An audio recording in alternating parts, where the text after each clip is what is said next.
So let's get going. Anybody want to talk about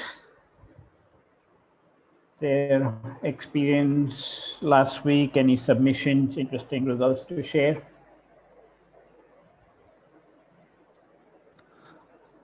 Unfortunately, this week I haven't been able to do anything, so I haven't actually looked at it. So I haven't got any more submissions this week at all. Ah, but you're still the leader, Steve. Am I? I thought you might have overtaken me by now.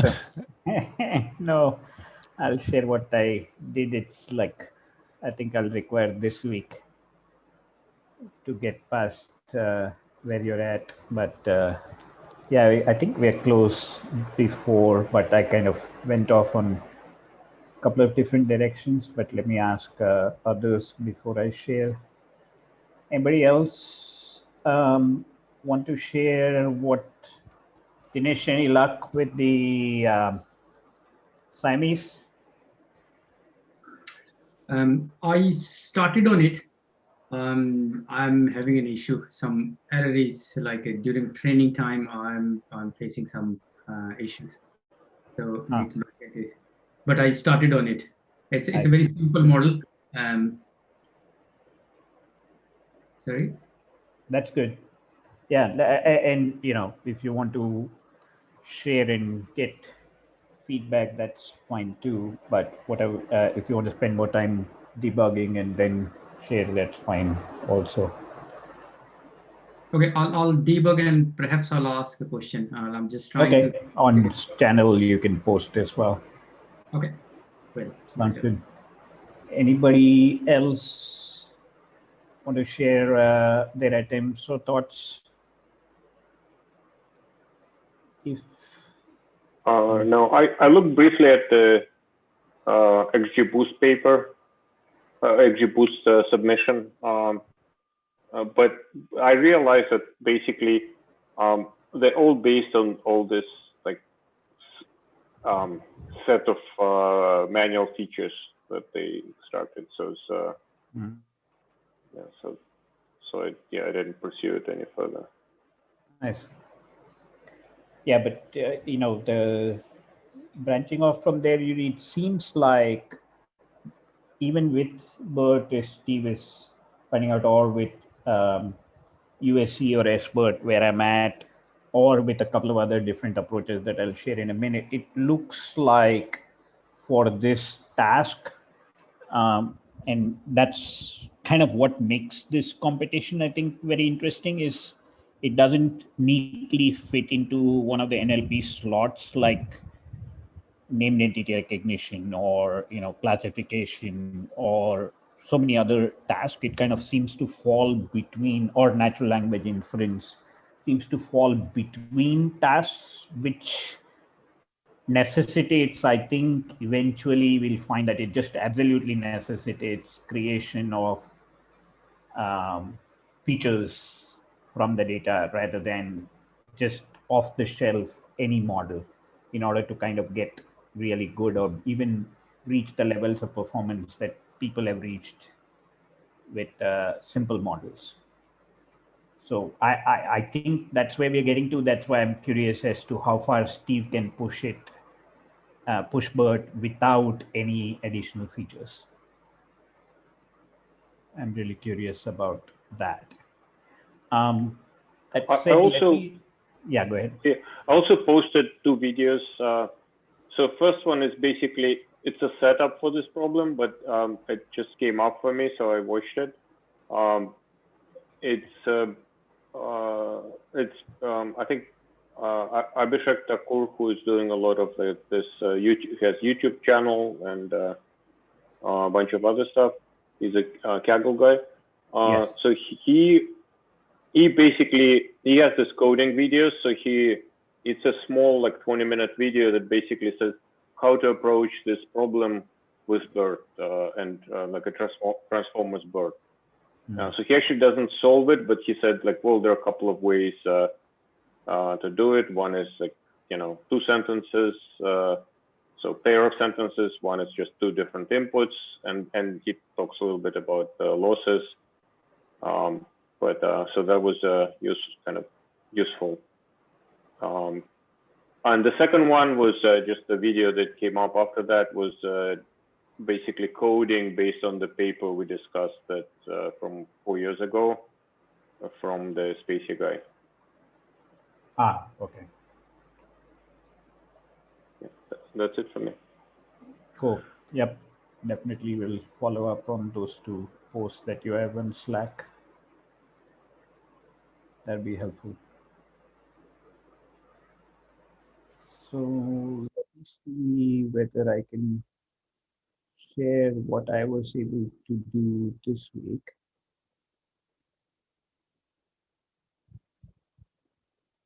So can you folks see my screen?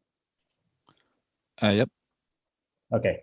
So this is in fact a modification or creation of a notebook from what I believe it was Yuri or Steve or both of you had shared maybe last meeting or the meeting before. And I had I created two different variants of it. Maybe I'll start with this one because it's the more recent one. So this is an LSTM version of that notebook.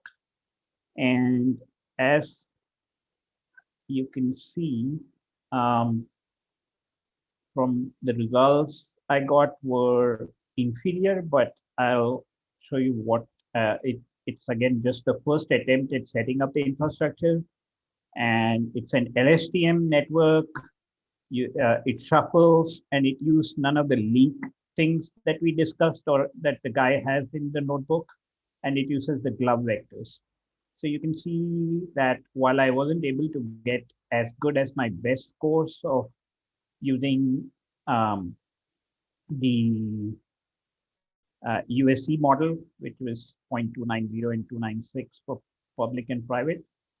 It's not too bad for a first attempt with no additional features. It's about 0.32 and 0.326 for LSTM.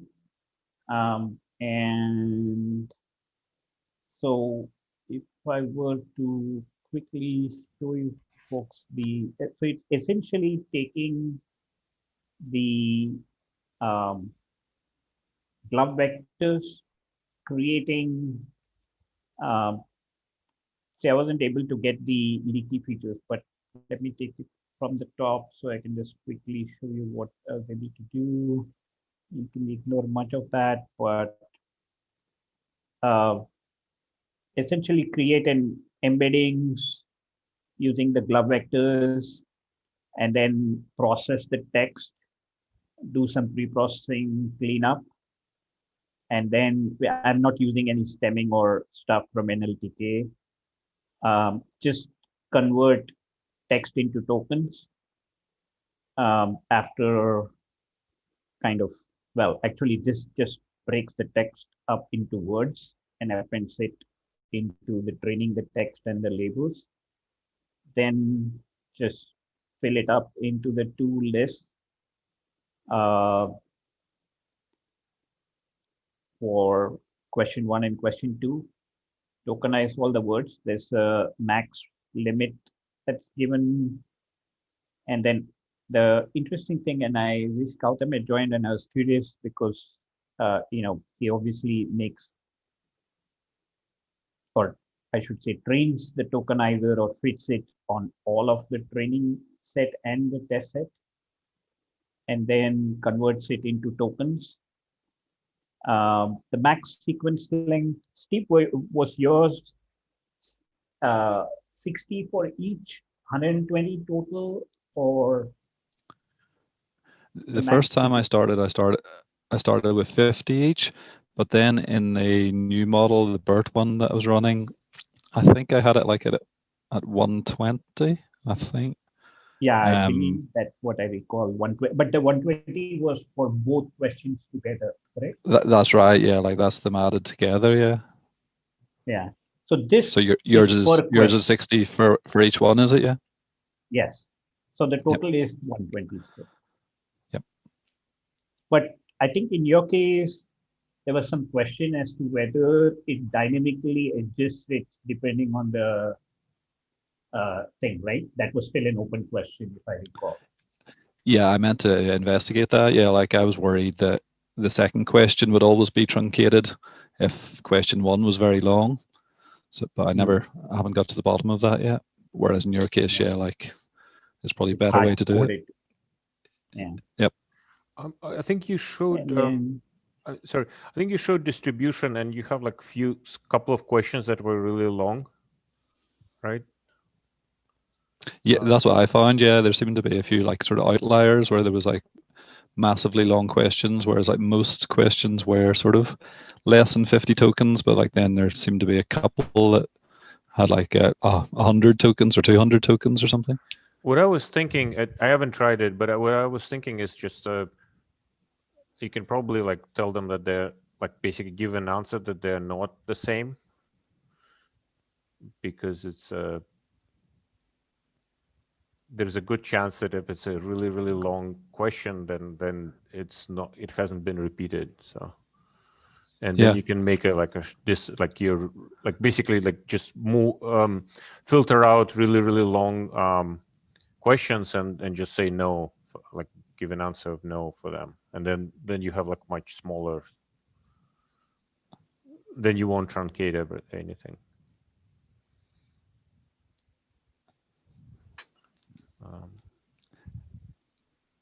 Yeah, perhaps though. Do you not think it would be possible to like have a really long question where you could say it much more succinctly, and it would be the same question? It's just one person would ask it in a very long way, and one person would ask it in a short way. Like for example, like is grass green? You could say is grass green, or somebody could say is the grass at the bottom of my garden green? And it would be the same question, but like one would be much longer, but really it'd be the same question. Yeah, that is possible though. You're right. Yeah, I was thinking, yeah, like, but there may be ways of checking for words, but even that is risky precisely for precisely for the reason you said. The meaning might still be the same, even if the word count isn't. Yeah. Yeah, people have played around with word counts and character counts in this competition that I know of, but I don't know whether they've used it in the way Yuri was suggesting of, if the word count doesn't compare, for example, and you probabilistically say not a match, but it suffers from what you, Steve, pointed out. So then the major thing is this is where he was trying to do this, but I have to debug. It doesn't like this row question. It doesn't like the indexing into, and I'm debug pandas apply and stuff, which I intend to do this week, because it seems to significantly improve if this leaks are provided. But it obviously gives an index error when it tries to index into that, and I need to debug, because basically it says it's an index error, which means it doesn't like the row question one stuff. But so I kind of commented out using leaks. I just wanted the basic infrastructure to work. And then this is just building up the embedding matrix using the max number of words, which I've limited to 200,000. And then let's see, and then using 10% validation. I think for USE and SBERT, I had used 30%. Maybe even changing that to 10% might improve that score. I haven't tried that yet. And then in this case for LSTM, I'm kind of stacking the stuff, doing what Steve or Gautam had suggested originally, which is flipping the questions. And then therefore I create two labels. And then let's see, weights, I still use the weight stuff that we had discussed previously, push the sequence through the embedding layer of where its input is the number of words and then get the embedding dimension out and wait for the embedding matrix, blah, blah, blah. And then actually the model is fairly simple. It's just an LSTM, but then sequence embedded X1 is an output of the embedding one and Y1 is the output of the LSTM. And I just concatenate the two, batch norm, drop out, do the same thing again, or actually take that through a dense layer, and then that's it, to a sigmoid. That's an extremely simple model, and train it, and that gives me the results that you see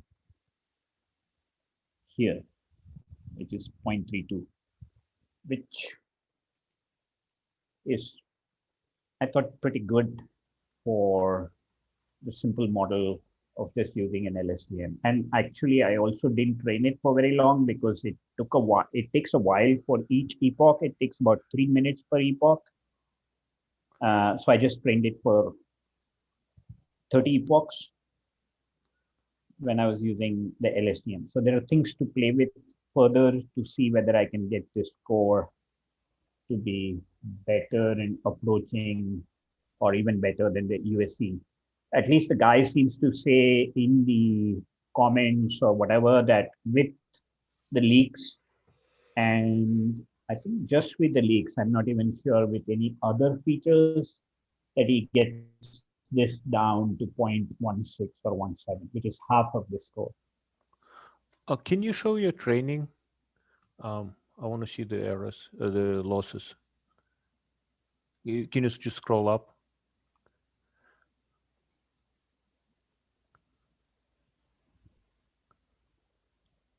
Okay, so they're very close between training and validation. Yeah, it does get, I think, in fact, as I said, in this case, I wish I could have trained for 60 epochs to be consistent with what I did for the other models, because the USC and the SBERT models, I trained for 60 epochs. Of course, they train a heck of a lot faster because it's much simpler. In this case, even the 30 epochs took me an hour and a half, which is the reason I wanted to get it done. And you can see it reaches 84. I can show you even the other model that I'll get to in a minute that gets this somewhat higher. I've seen USC and SBERT reach up to 0.86. And this accuracy score go to 0.9 even in one case, but typically in the 0.86 to 88 range. But here, yeah, to your observation, you read the difference in the gap is not much, but I attribute that to having trained only for 30 epochs. I think if I train this for 60 to 100 epochs, you'll see training loss and training accuracy increase much more, and the validation accuracy not go up a heck of a lot, and the gap begin to grow. Okay. That's my guess, but I'll confirm it when I have a little more time. So that's what I got with LSTM. And question, yes. Could you go up to your model, Srinivas? Because the Siamese seems to be something similar. I was following one blog. When you're building a model, it's doing the same. It's like I'm pretty much doing the same, creating two through a globe embedding. I'm creating 2-layer, like you have done sequence 1, 6, 2. And I think all it does is create the L1 distance between the two. And that's pretty much it. Rest looks pretty much same. There is nothing much difference as far as model is concerned. Except instead of using LSTM, it's using bidirectional, and the rest is... Yeah, actually, you could make this LSTM itself a bidirectional LSTM. Exactly, too. Yeah. And one layer is L1 distance between the X1 and X2, or like the two layers, and that's exactly. So I'm following one blog which is very simple, but just it's same more or less. Interesting.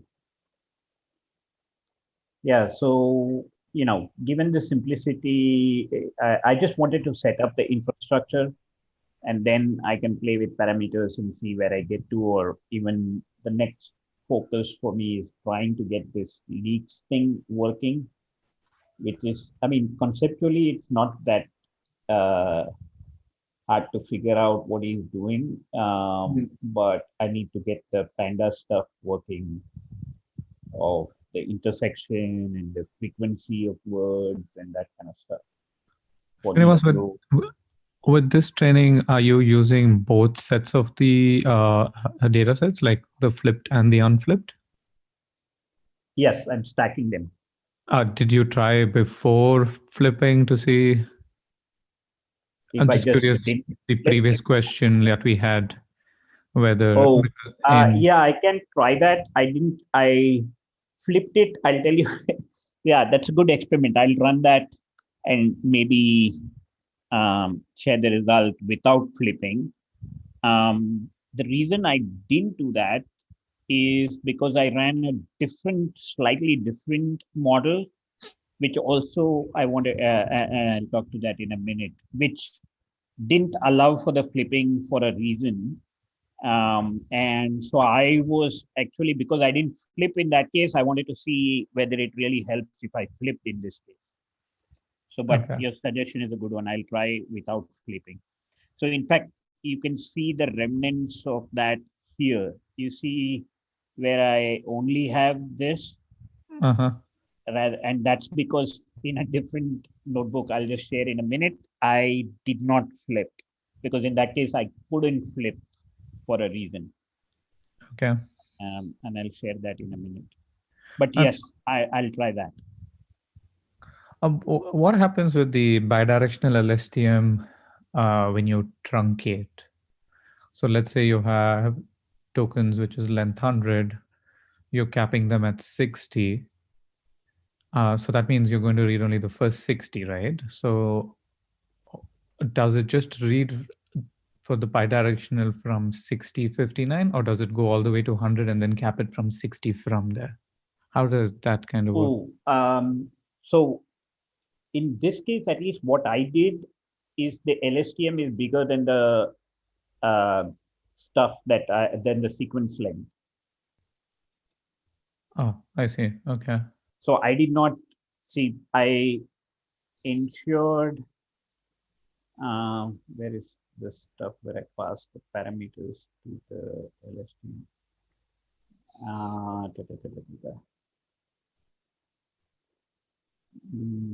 So max sequence length is 60. And then I think LSTM is set up right below after I set this up. Now this is validation split. And then the embedding layer here. See, LSTM for me is 220 because I wanted to ensure that I had more than the, I mean, the reason, by the way, I made it 120 was, or 220 was, right now I have 60/60.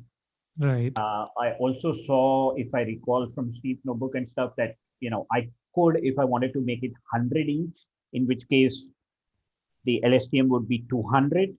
So I wanted some margin for that. So I made this 220. I don't know what it would happen if, as he had in the original notebook, he was randomly selecting this, and this happened to be, and by the way, in his notebook and stuff, he had set up the max length to be only 30. Okay. Rather than the 60 I have. Cool. Okay. Yeah.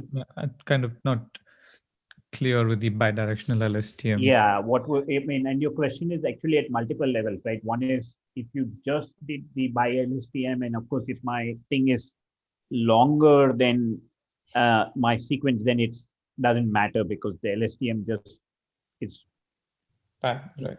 length is longer. But what happens if I make it less Right. than, and it's even independent of the by, right? Because if I just tag 2 and I chop, then I would imagine it would just chop the second question,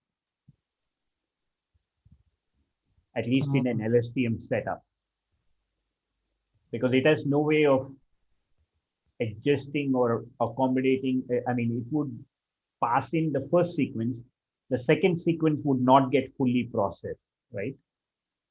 Right. Because the max sequence length would limit it. Yeah. That's Sorry, why the LSTM would limit it. yeah. That's why I don't understand the working of the BiLSTM. Like, how would it help in this scenario? Like, I can understand, it's kind of easy to understand, like in a language generation scenario where it would help because you're seeing the full thing forward and you're seeing the full thing backward.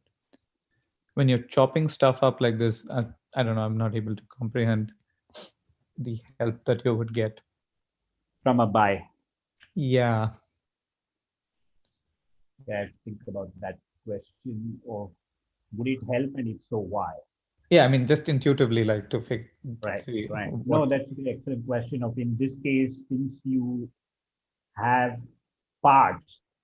Now let's answer the simpler question though of suppose the length is bigger than each, right? Like I have right now. Let's say 60, 60, 120. So you're guaranteed to fit within the LSTM. In that case, how would still your question is how would a bias LSTM help? Right. In this case, yes, that one. Yeah. Right. And the BiLSTM, to my recollection, helps because it provides context in the reverse direction. Right. And sometimes that's important.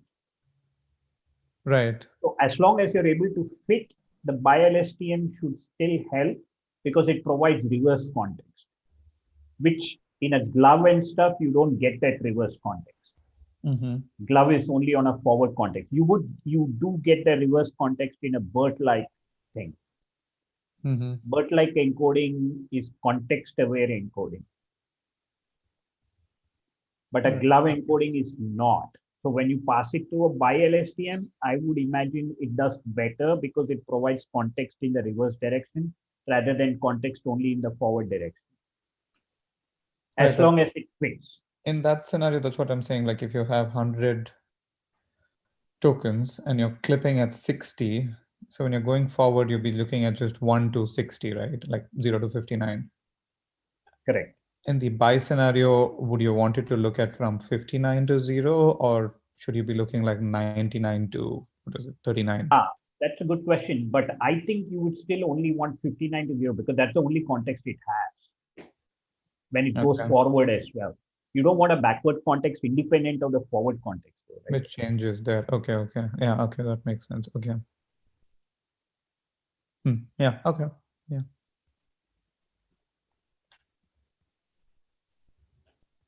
Okay, so now interestingly, I did another thing which seemed like a weird, but because I saw it, I thought, heck, try it. So this is using CNNs, convolutional neural networks, instead of LSTM. Same infrastructure, so I won't go through all of the rest of the stuff because it's identical. You just take it through that, blah, blah, blah. All the processing is the same. But here's the interesting part is the leaks are the same, but there are two things which are different here. Sorry for all this scrolling. This is the model. So you just apply a bunch of convolutional filters of different kernel size. So it's basically like all of them are obviously one-dimensional. So it's 1 by 1, 1 by 2, 1 by 3, 1 by 4, 1 by 5, 1 by 6. This is like a back of word, but it's a bunch of these filters.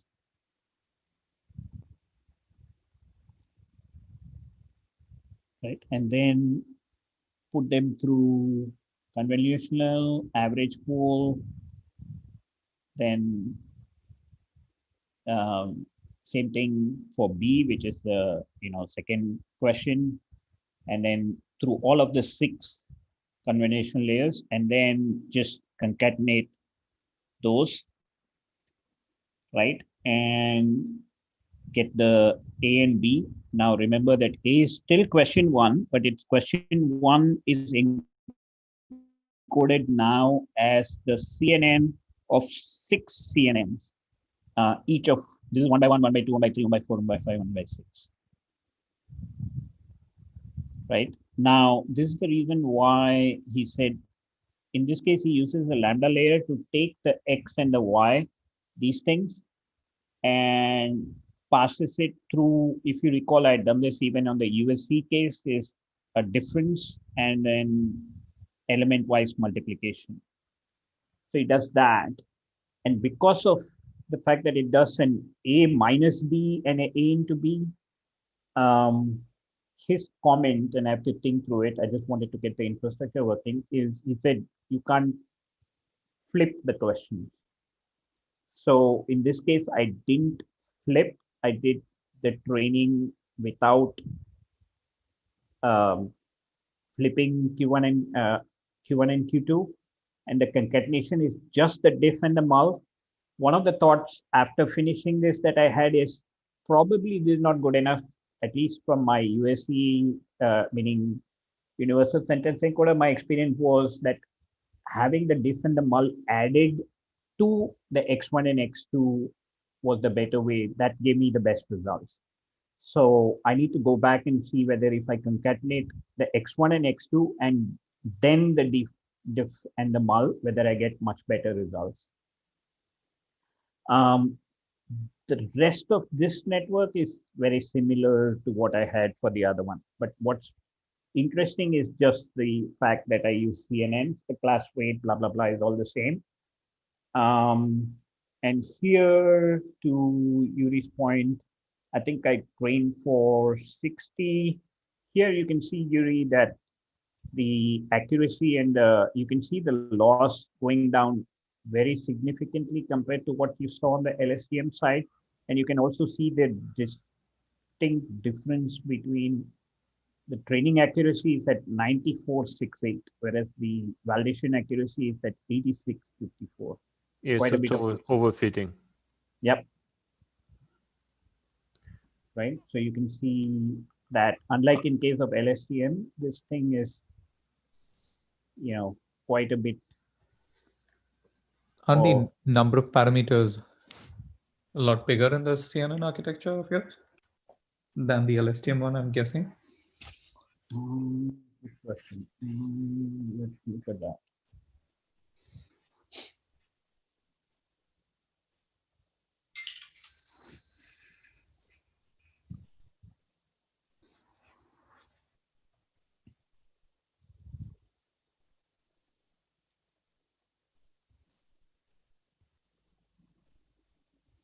So 36.9 million, right?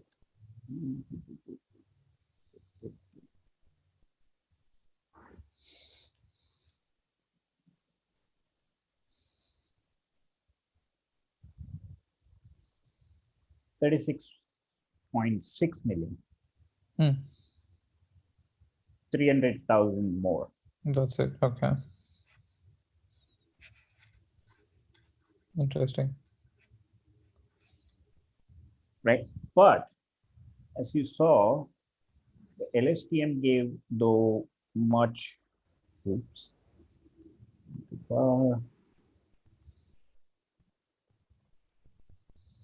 The LSTM gave that, the CNN gave that. So you can see that the CNN doesn't give anywhere near as good.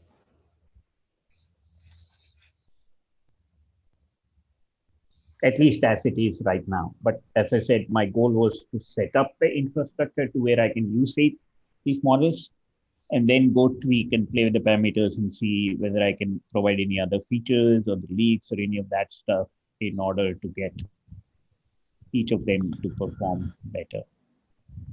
And by the way, that's the reason Reckle of I tried one way, so I wanted to try the other one.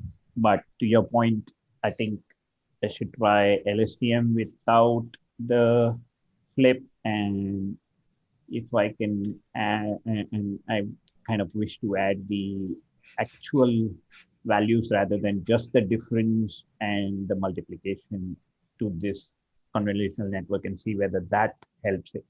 And then the other obvious things which I'd learned and I wanted to apply is, if you recall, at least with the USC and the other models, not having batch norm at all gave me a much better result. So that's something else I want to try. Yeah, as you And already said, is your CNN model not overfitting there quite a bit? If yeah, you look at the validation loss, yeah, it's yeah, started going up quite high, hasn't it? Whereas if you stopped it after, like here, you've like trained for 60 epochs, yeah. whereas yeah, like about whatever 30. 20 epochs or so, yeah, like you can see like your validation loss is much lower there at Yeah, 28. even at 20, even it begins to overfit. It seems fairly quickly, right? Because you can see the validation is in the same 84, 85 range and gets Yeah, there very quickly, about even 10 epochs. But you can see the difference even here, right? 0.89 yeah, point. yeah, I got like similar type of results with the BERT models. Like if I trained for like even one epoch, yeah, like obviously it's a completely different model, but like if I did sort of 3 epochs instead of 2, then suddenly like the final scores in the private and the public would jump up massively. So you could Yeah, maybe try just doing this for like 10 epochs or something and see what score it yeah, gives you. yep. No, that's a good suggestion. Also, Yeah. accuracy doesn't drop, it actually is higher. So when the validation loss is also validation loss gets worse, accuracy gets somewhat better towards the end of training. So this overfitting is probably because like model became very sure in some misclassified examples, right?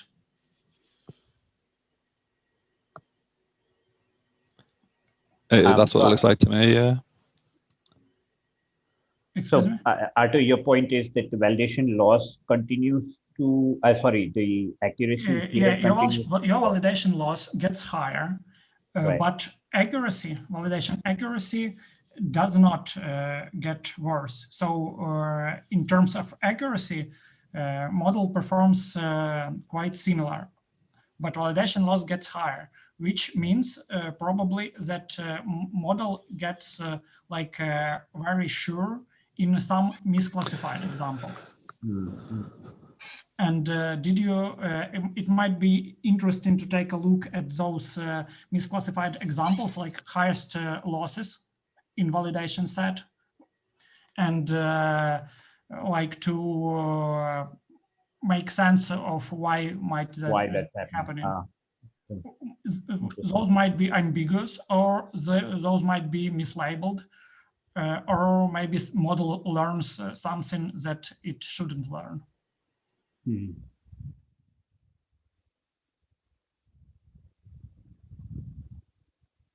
Yeah, and in fact, the author of this notebook points out one flaw which I thought was interesting in the CNN models is they don't, I mean, it's easy to see when they would fail, because if you juggle the words and still have the same meaning, they wouldn't say they are the same. It also might be, maybe you can use some label smoothing.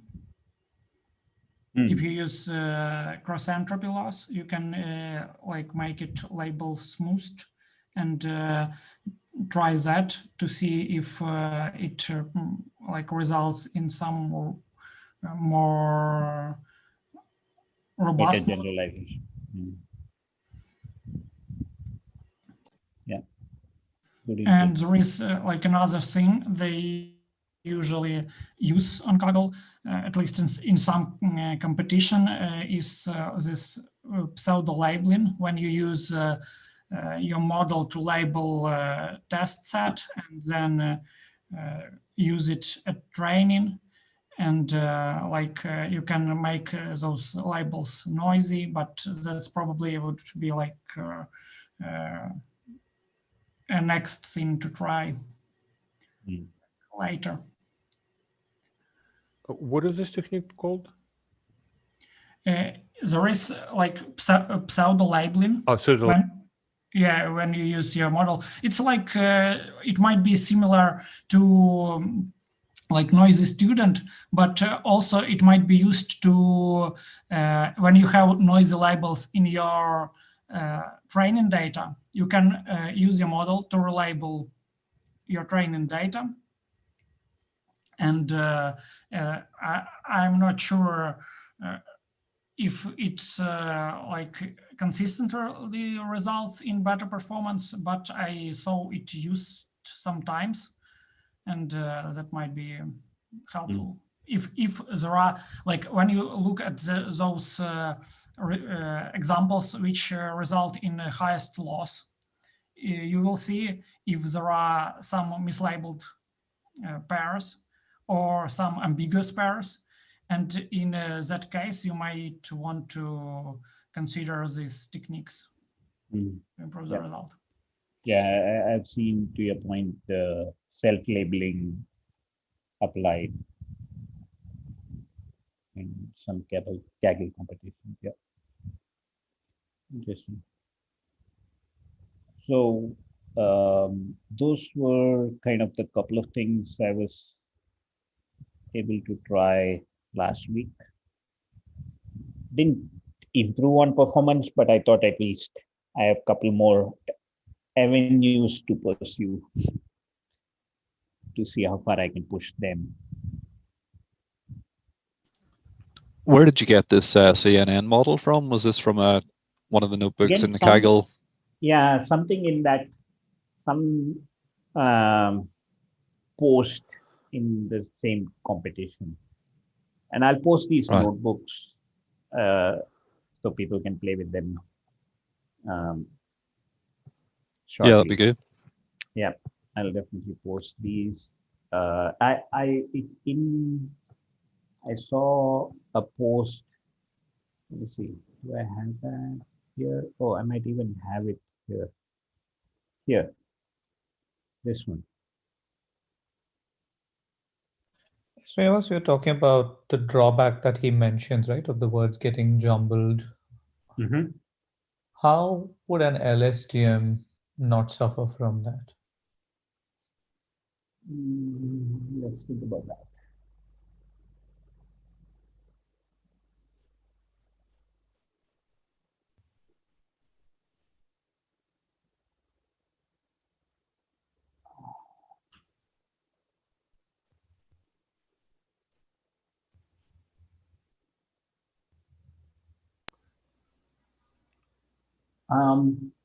Okay, so I'll give up maybe not perfect, but what I'm thinking, it probably requires further refinement by others. But my thinking is, in an LSTM, there's the concept of sequentiality, right?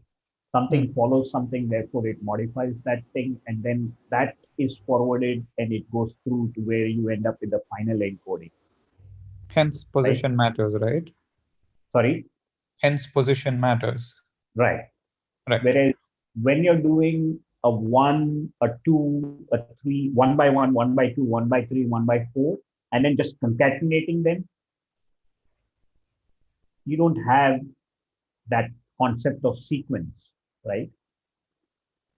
That's like the defect of CNN versus LSTM, right? Right. So that's the answer to why in one case, in the CNN case, that if you jumbled up and had the same meaning, and he gives, yeah, here, you see this? Are you able to see my screen? Right. So it says, is bacon the best thing since sliced bread? Or since sliced bread is bacon the best thing? It flunks easily. I haven't tried it, but since he mentioned it, I just thought that's an interesting So does that mean that the LSTM would kind of give out the same encoding for this scenario versus the CNN is not? That's what he's trying to say? Yes, that would be my interpretation. Interesting. Well, he doesn't talk about LSTM because obviously his model is just the Right. CNN model, but that would be my guess at the answer to your question. Steve or Arto, any thoughts, or anybody else?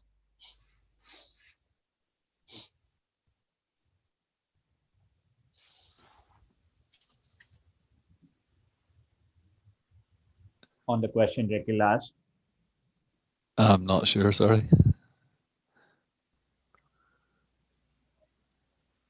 Do you understand the second statement here? The non-concept of word importance? It's just because all the words are kind of equal? Yeah, I don't know how. I mean, again, to stick with Rekil's, or at least to think of it in that context, I don't know how you would add word importance in an LSTM, for example, other than in both cases, you would need something like TF-IDF. But then the question also is, he says that can be added with a dense layer. So I don't know how a dense layer provides importance. Maybe somebody else has thoughts on that.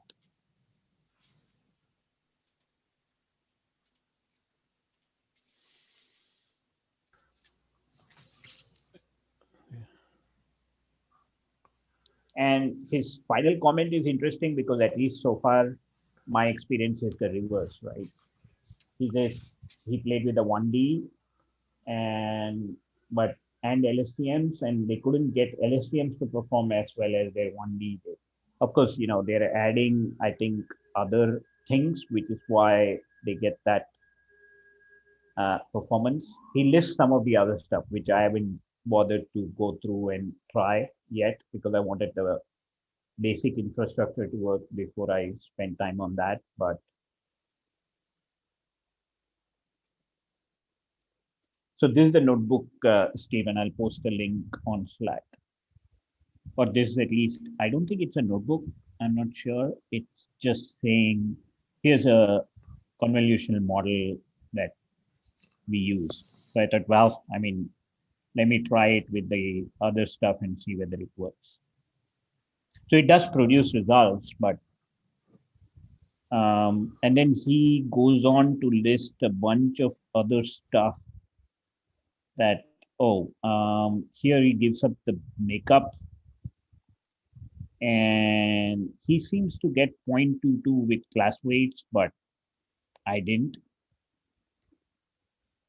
And 0.31 with class weights, as you saw, mine was 0.48 with class weights, but I didn't do a bunch of other things he did. The magic features and other stuff. But he's able to get down to 0.133 with some ensembling and geometric averaging and blah, blah, blah.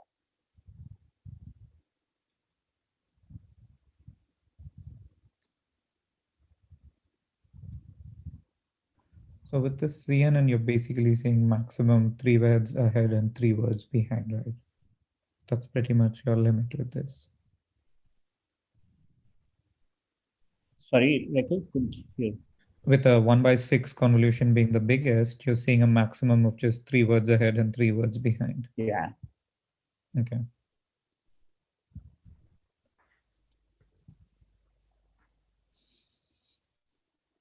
And I think he said somewhere that they didn't see, apparently they tried it with bigger and they didn't see it improve. Yes. Imagine that, or did I read that? But it's just one layer deep, right? Yes, it's 1 by 1, 2, 3, 4, 5, 6.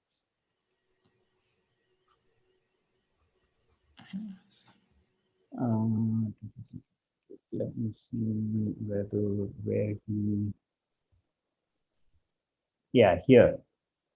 It just, in fact, what he says here is very true. It's just a fancy n-gram, right? Because it's a 1 gram, 2 gram, 3 gram, 4 gram, 5 gram, 6 gram. Ah, I didn't imagine it here.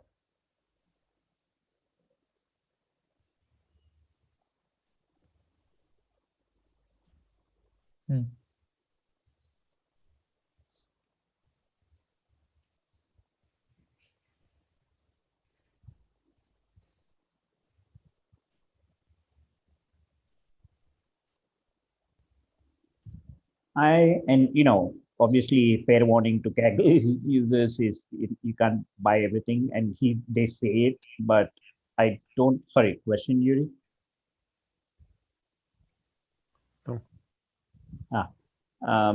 No.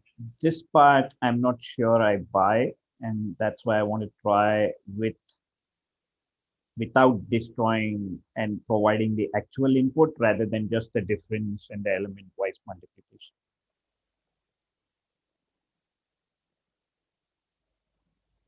And by the way, Dinesh, to your point, I didn't see this, but they talk about how it's different from the Siamese. So I'll post a link and you can go through it as well. Okay.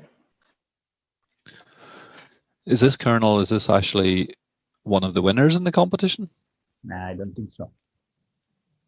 Oh, it's just that score he got, the 0.133 or whatever. Yeah. Yeah, that seems really good. That's a very, very low score, isn't it? That must be up near the top. Yeah, that's a good question. Waffle something, you said. Team Waffle. Right. The team, yeah. Oh, it says there, place 45 on the leaderboard. Ah, okay. That's pretty good. But I think that's like an ensemble of like 15 models, right? Yeah, but there's also, yeah, right. Exactly. Not only this, but also an ensemble of so many things. And then they did a bunch of other things that he doesn't quite talk about. And I was more interested in just getting the thing and seeing what it did with some very basic setup to see whether it's worth pursuing further. But it seemed interesting enough to play with it some more. Although I think it obviously has limitations compared to the LSTM model. Okay, so that's kind of what I was able to do last week. Any further questions or comments or thoughts? I also wanted to compare the LSTM with what Gautam had. I don't see, is he on?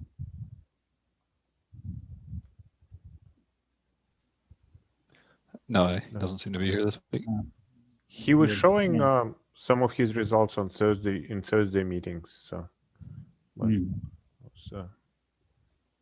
he was overfitting. That's why I was kind of it was LSTM. So that's why I was interested. Yeah, and its results, at least initially, if I recall, were around in the 0.5 range, and mine, I was able to get it down to 0.32. So I was wanting to compare why and what were the reasons why my results were that much better than his.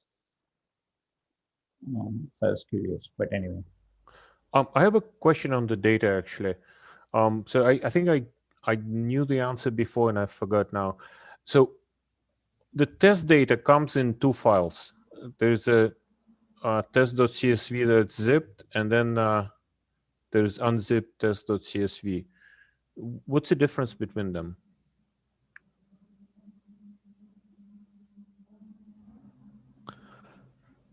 As far as I know, I think they're the same. I think it's just, I'm not sure why. Yeah, I remember I unzipped them and they're different sizes. Let me check on that. Yeah.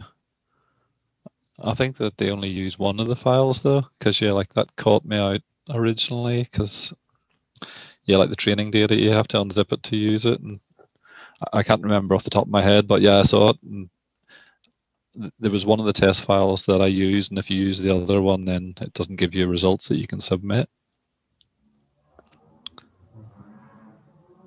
Yeah, Yeah, I that's think. right.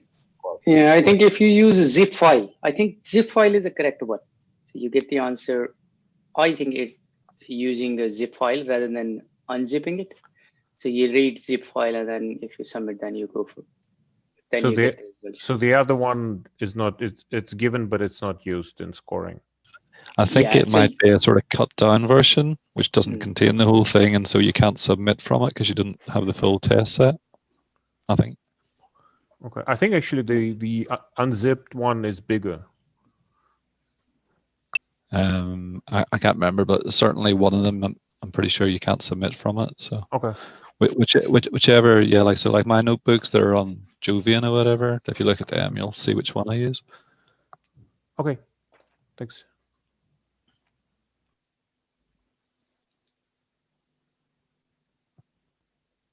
Okay. Any further comments or thoughts?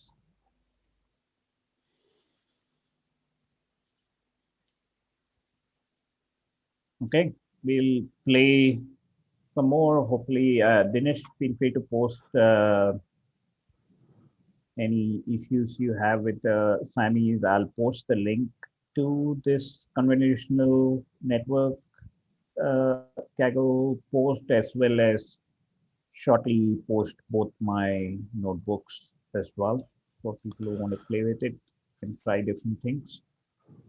And yeah, I'll post definitely. I need help, so I'll post the notebook, and then probably ask a question.